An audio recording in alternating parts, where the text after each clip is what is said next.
Atenção! Começa agora uma teleaula de História do Ensino Fundamental. Você vai assistir a teleaula de número 15. Bons estudos!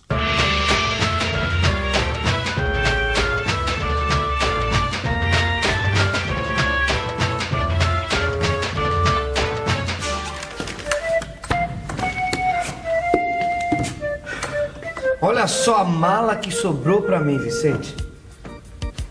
Ai, meu Deus, e agora? Vou carregar isso aqui. Ô, Vicente. Oi. Você não vai se trocar? Nós vamos começar a gravar daqui a um minuto, rapaz. Desculpa, eu me entretive aqui lendo o jornal. Começo a ler notícias de política, eu esqueço da vida. Mas eu fico pronto num minuto. Pode deixar. Comer, coçar e falar de política é só começar, não é verdade? E política é justamente o tema da nossa aula de hoje. Nós vamos ver como era a política no Brasil depois da independência, desde a coroação de Dom Pedro I até a sua renúncia. Bom, a gente começa assim que ele se vestir. Não é mesmo, companheiro? Não falei que eu ficava pronto num minuto?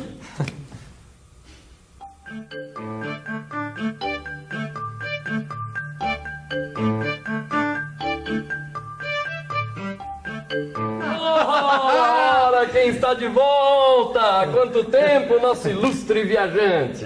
Eu saí daqui logo depois da independência, 1822. Nós estamos em 1831. 9 anos. Não faz tanto tempo assim. E como sempre, eu volto ao Brasil cheio de histórias para contar. Ei, eu disse que estou cheio de histórias para contar. Eu ouvi. Então continua ouvindo, Horas. Parece até que não ficou interessado. Olha, você vai me desculpar, mas do jeito que vão as coisas, a única história que anda me interessando é a história do Brasil. Mas que história? Nós acabamos de ficar independentes, não fazem nem... 9 anos, o tempo que você esteve fora. E vai dizer que eu perdi muita coisa. E vai dizer que a renúncia de Dom Pedro I é pouca coisa. Por essa eu não esperava. Eu saí daqui, ele tinha acabado de ser coroado.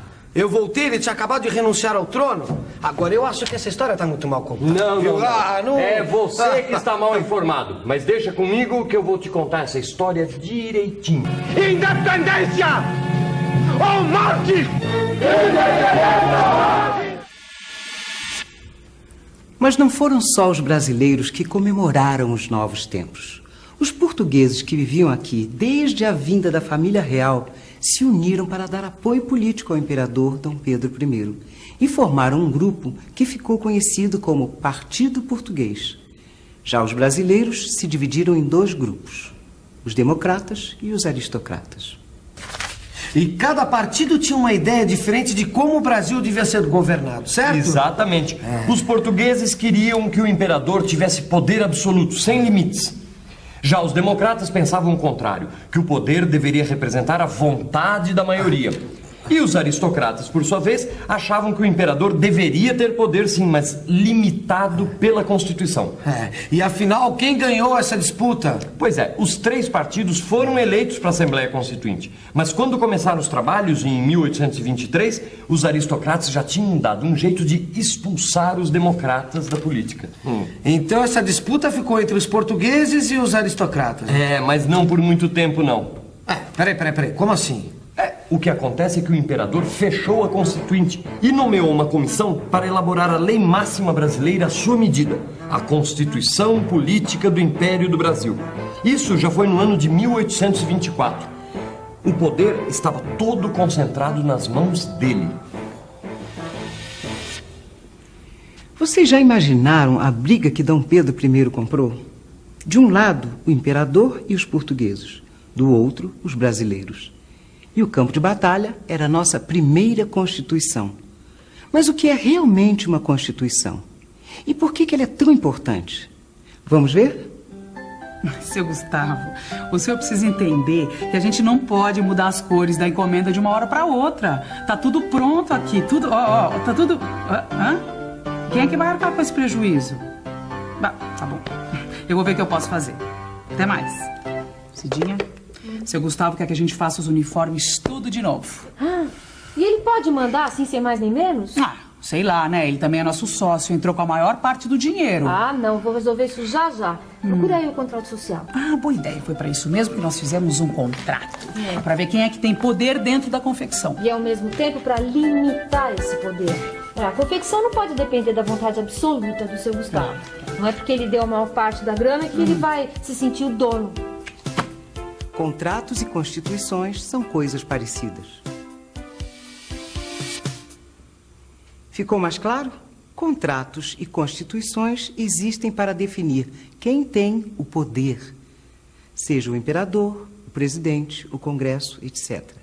E, ao mesmo tempo, para limitar esse poder. Aqui no Brasil, nós passamos pela elaboração de uma Constituição em 1988. Você se lembra da briga dos constituintes?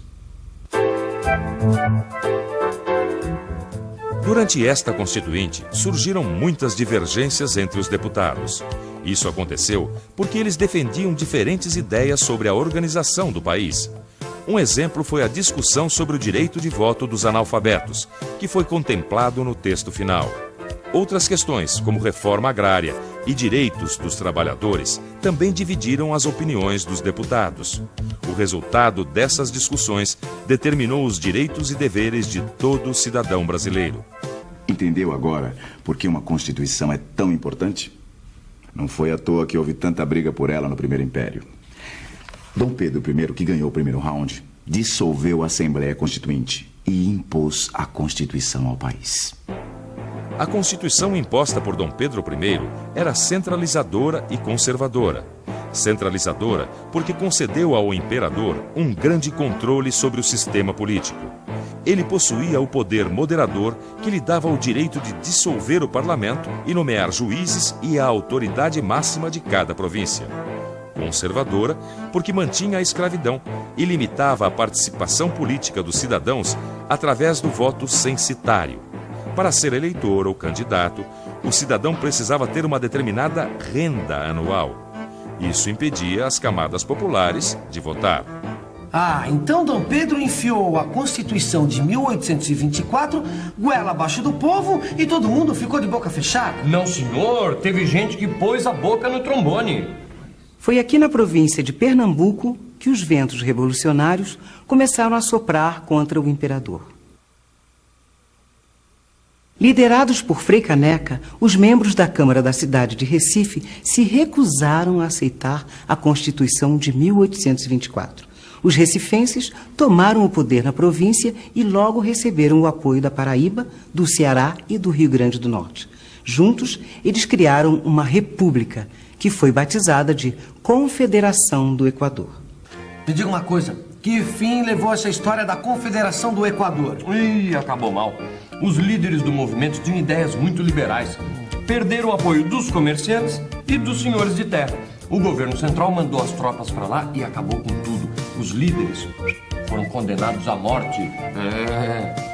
O Frei Caneca queria que a Constituição fosse fruto de um acordo, um pacto entre as províncias e o imperador. Uma Constituição a favor da liberdade dos cidadãos. Frei Caneca era um liberal. Daí a sua briga com Dom Pedro, que era um autoritário. Quer dizer, queria ser a única autoridade do país. Frei Caneca foi executado, mas suas ideias não morreram. Continuaram a se espalhar pelo Brasil. Dom Pedro I ganhou a batalha, mas tinha começado a perder a guerra. A Câmara dos Deputados foi reaberta e, junto com ela, a oposição ao imperador. O medo de uma possível reunificação com Portugal voltou a ser o assunto do dia na imprensa, que não economizava críticas a Dom Pedro. O tempo fechou ainda mais com a turbulência das revoluções europeias. Elas acabaram com o absolutismo em países importantes como a França. Não era mais possível justificar as atitudes autoritárias do nosso imperador. O clima político piorou ainda mais no Brasil com a pressão de uma crise econômica provocada por problemas na agricultura de exportação. Pois é, no meio desse tumulto todo, Dom Pedro se envolveu na sucessão do trono português. Queria que a sua filha fosse a escolhida para herdar a coroa. Acontece que os brasileiros, a gente já sabe, queriam distância de Portugal. A atitude do imperador caiu como uma bomba em diversos setores brasileiros. E eles acabaram se unindo para combater Dom Pedro. O jogo político chega a um ponto crítico com o assassinato do jornalista Líbero Badaró, que fazia oposição ao governo.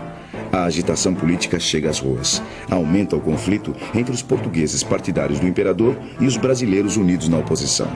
Dom Pedro ainda tentou fazer diversas jogadas políticas, mas a coisa só piorava. Havia boatos de que ele fecharia outra vez a Câmara, ficando livre para governar de maneira ditatorial.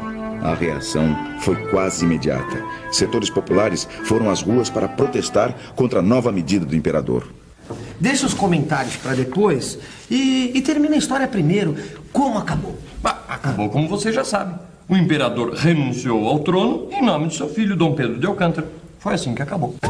E atenção, se liga aí que é hora da revisão. Logo depois da independência, o Brasil se dividiu em dois partidos. O Partido Português, que apoiava Dom Pedro I, e o Partido Brasileiro. Esses partidos formavam a Assembleia Constituinte. Dom Pedro I fechou a Constituinte e nomeou uma comissão para fazer a Constituição à sua maneira. Ele queria todo o poder para si. O autoritarismo de Dom Pedro não foi aceito. Revoltosos, liderados pelo Frei Caneca, criaram a Confederação do Equador. O fim do absolutismo na Europa, as ideias liberais difundidas por Frei Caneca, uma série de crises econômicas, mais o envolvimento do imperador na sucessão do trono de Portugal, terminou por tornar insustentável a posição de Dom Pedro no Brasil. Assim, ele renunciou ao trono em nome de seu filho, Dom Pedro de Alcântara. A renúncia do imperador foi uma grande vitória dos grupos políticos brasileiros. Acabou-se o medo da reunificação com Portugal. Era hora de recomeçar a construção do Estado de acordo com os interesses brasileiros. Bom, e agora que você conhece um pouco melhor esse período da nossa história, diz aqui pra gente, quem era cidadão no Império do Brasil? Não precisa responder agora. Consulte seu livro, investigue você também a nossa história.